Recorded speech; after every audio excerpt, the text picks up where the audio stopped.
Setelah sukses dengan Galaxy S10, S10 Plus, dan S10e yang berada di kelas flagship, nah kabar baik di tahun ini Samsung meluncurkan versi budgetnya Galaxy S10.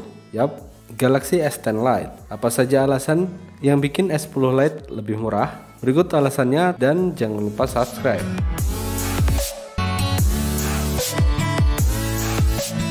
Pertama ada build quality. Walaupun materialnya masih sama, bodi depan belakang kaca dan dibalut frame metal, tetapi IP68 absen di S10 Lite. Sayang banget ya, padahal itu ciri khas Samsung kelas flagship.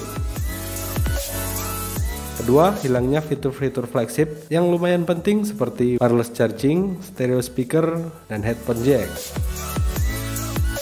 Ketiga, layar lebih besar, tapi resolusinya lebih kecil dari S10 reguler. Yap, S10 Lite dibekali dengan layar berukuran 6,7 inch, tapi resolusinya hanya Full HD+. Sementara S10 reguler sudah QHD+. Layar S10 Lite juga lebih terlihat memanjang karena aspek rasionya 20:9. XDR10 Plus juga absen di layar S10 Lite ini.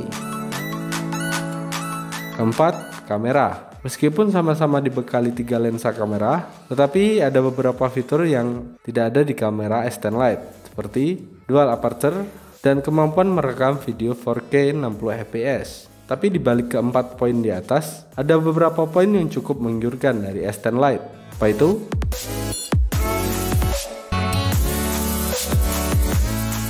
S10 Lite ditenagai SoC kelas Wahid Snapdragon 855 dan pilihan RAM 6GB atau 8GB.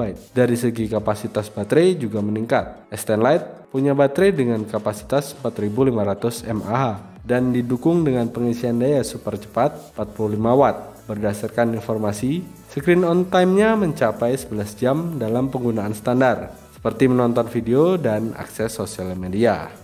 Desain adalah salah satu yang menjadi daya tarik. Mirip dengan desain Note 10, S10 Lite juga punya desain layar dengan menempatkan 32 megapiksel, lensa kamera selfie sama seperti Galaxy Note 10. Samsung menyebut desain tersebut dengan julukan Infinity O. Dari segi harga, namanya juga versi Lite, harganya juga harus Lite dong. Menurut kabar, S10 Lite memiliki harga lebih murah dari Galaxy S10e atau S10e.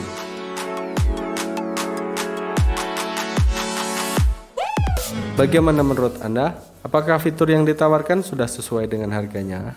Kira-kira berapa harga yang pas menurut Anda? Silahkan tulis pendapat Anda di kolom komentar. Sekian informasi kali ini, like dan share jika dirasa informasi ini bermanfaat. Terima kasih sudah menonton, sampai jumpa di video berikutnya.